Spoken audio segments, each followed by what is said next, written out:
하나, 둘, 셋.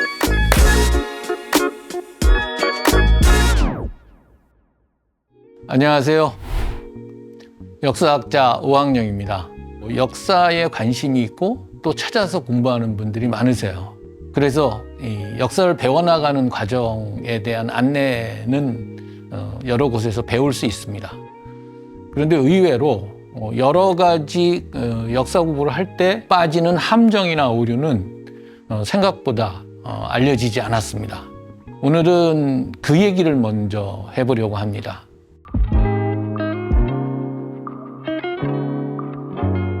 생화하고 조화 차이가 뭐냐고 저한테 한 친구가 물어봤습니다. 저는 뭐 답을 몰라서 멀뚱멀뚱 이제 쳐다보고 있으니까 저한테 툭 던지듯 조화에는 벌레가 없지. 그렇습니다. 역사 공부를 할 때 나오는 오류나 실수는 우리가 사람이니까 저지르는 겁니다. 여기서 반드시 돌아봐야 할 일이 있습니다. 첫째는 역사 공부의 이 민주주의적 성격이라고 그럴까요? 여기서 연유하는 방심이 있습니다. 인간이 곧 역사인간, 이게 제가 쓰는 표현이에요. 그냥 호모 히스토리쿠스 이렇게 표현을 하는데 사람은 사실을 남기고 살면서 전하고 이야기합니다. 호모 히스토리쿠스라는 말은 보통 사람들과 역사를 전문으로 하는 사람의 경계가 흐릿할 수도 있다는 뜻입니다. 그러니까 그만큼 역사학은 인간의 삶에 가까울 수밖에 없죠. 왜 안 그렇겠어요? 그러니까 내 주변의 사건, 상황, 그리고 그것들의 연관이 다 역사 탐구의 대상입니다. 그러다 보니 사실은 누구나 역사학도가 될 수 있습니다. 그러니까 이렇게 사람들의 삶과 뗄 수 없다는 어떤 결합관계에서 학문으로서의 역사학의 강점, 약점이 다 있습니다. 이런 결합이 이 역사의 기준을 끊임없이 이제 변화시켜요. 왜냐하면 사람들마다 다르니까.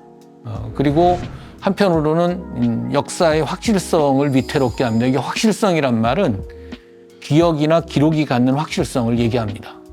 다른 한편으로는 인간의 삶에 누구나 다 역사를 만들어내니까 이런 보편성과 의의를 부여하고 있습니다.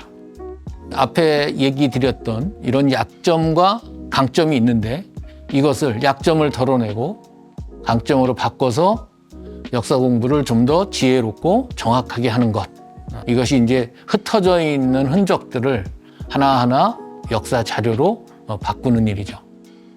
어떤 우리가 만나는 삶의 흔적, 우리가 남기는 삶의 흔적이 우리가 당장 먹을 수 있는 밥, 음식으로 존재하지 않습니다. 먹을 수 있는 쌀을 남기고 돌을 골라내야 되는 거죠. 아무튼 역사학도의 활동에서 이제 중요한 부분은 사료를 발굴하고 골라내고 정리해서 증거로 이용하기 위한 준비, 그리고 그걸로 이제 이야기를 하는 또는 경우에 따라 논문도 쓰고 하는 행위로 이루어지겠죠. 지금 요즘 시대를 본 디지털이라는 표현을 씁니다. 그러니까 우리가 일상 사용하는 SNS는 물론이고 출판, 영화 역시도 마찬가지죠. 이미 이제 우리들의 역사는 이미 디지털로 만들어지거나 재생산됩니다. 그래서 본 디지털이 역사 자료의 규모나 양, 탐구 방법 차원을 넘어서는 이게 역사학의 변화인지는 더 생각해 봐야겠습니다. 우리 사회에서도 1990년대로 기억을 하는데 서울 시스템에서 그 방대한 조선시대 실록을 CD로 담았고 외부로 지금 제공하고 있죠. 그 뒤로 역사 정보 통합 시스템, 한국 고전 종합 DB 등에서 누구나 조금만 관심이 있으면 쉽게 접근할 수 있게 되었습니다. 제 얘기는 그래요. 첫째, 누구나 역사 탐구의 주인이 될 수 있다. 둘째, 본 디지털로 역사가 생성되고 그에 대한 접근성이 높아졌다는 두 가지 조건.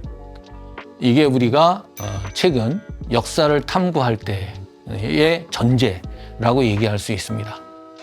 이 역사 인간이라면 또 역사에 접근할 수 있는 여건이 좋아졌다면, 그리고 내가 역사 탐구에 흥미가 있다면 이 역사를 가지고 이루어지는 탐구, 놀이, 게임, 소비 등에서 실수나 오류를 줄일 수 있는 방법과 관점을 알아보는 것도 나쁘진 않을 것 같습니다. 아니, 바람직하다고 생각하고 있어요.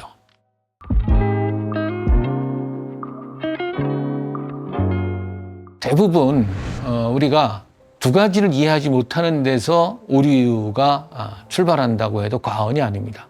하나는 역사학이 다루는 사실이 무엇인가, 또 하나는 역사성이란 무엇인가, 이 두 가지 질문입니다. 첫째, 역사는 사실을 다룬다고 했는데 정말 사실이 뭘까요? 이런 경험이 있어요, 저는. 이건 역사학도로서는 자존심이 상했던 일이었는데요. 국립국어연구원 표준국어대사전에 나오는 사실, 하나는 전기에 대한 정의입니다. 첫 번째, 사실에 대한 정의 볼까요? 실제로 있었던 일이나 현재 있는 일, 이렇게 돼 있어요. 두 번째, 전기. 물질 안에 있는 전자 또는 공간에 있는 자유전자나 이온들의 움직임 때문에 생기는 에너지의 한 형태. 음전기와 양전기 두 가지가 있는데, 같은 종류의 전기는 밀어내고 다른 종류의 전기는 끌어당기는 힘이 있다. 어떠세요? 역사학은 사실을 다룹니다. 전기는 전기과나 전자공학과의 핵심 개념이죠.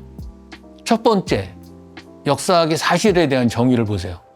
이 사자는 일사자고 실자는 실제라는 말이니까 국어대사전에서 말한 실제 있었던 일이란 사실이라는 한자 단어를 그냥 한글로 푼 거예요. 쉽게 말하면 정의가 아니라 동어반복이라는 뜻입니다.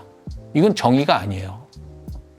정의란 어떤 말이나 사물의 뜻을 설명해서 밝혀주는 걸 의미합니다. 사실에 대한 정의에는 설명이 없어요. 역사사자를 쓴 사실도 마찬가지입니다. 하지만 두 번째 정의는 어떤가요? 물질, 자유전자, 이온, 에너지, 양전기, 음전기, 밀고 당기는 힘 등 전기의 구성, 작용, 성질을 설명해 주고 있습니다. 둘을 비교해 놓고 보면 자존심이 안 상하면 이상한 거죠. 역사학의 핵심 개념인 사실은 동어반복에 있으나 마나한 정의가 실려 있는데 반해서 물리학이나 화학, 전기학 등의 핵심 개념일 이 전기에 대해서는 말 그대로 학술적 정의가 사전에 실려 있었던 겁니다. 이게 무엇을 의미할까요?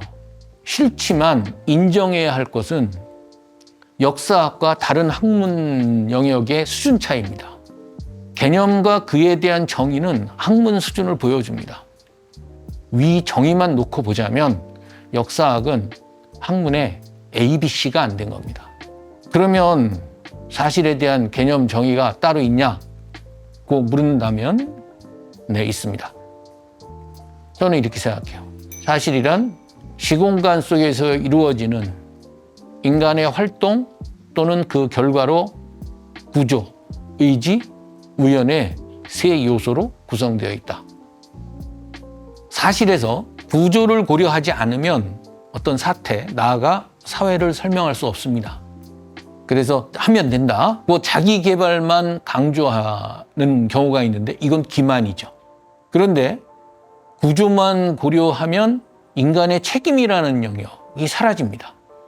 그럼 세상 탓만 하는 거죠. 우연을 도외시하면 인간이 어쩔 수 없는 비극 또는 희극을 설명하기가 어려워집니다. 이제 사실에 이어서 두 번째 역사성에 대해 알아보겠습니다. 역사성은 위의 사실 개념에 기초해서 설명해야 한다고 보는데, 역사성이란 쉽게 세상은 변한다는 것이고 지금 우리가 살고 있는 시대도 앞으로 달라질 것이라는 뜻입니다. 과거의 역사성을 모른다는 것은 현재의 역사성 역시 인식하지 못한다는 말이죠. 저는 역사 탐구 혹은 이 교육의 첫 번째가 바로 이 역사성을 인식하는 것이라고 생각합니다.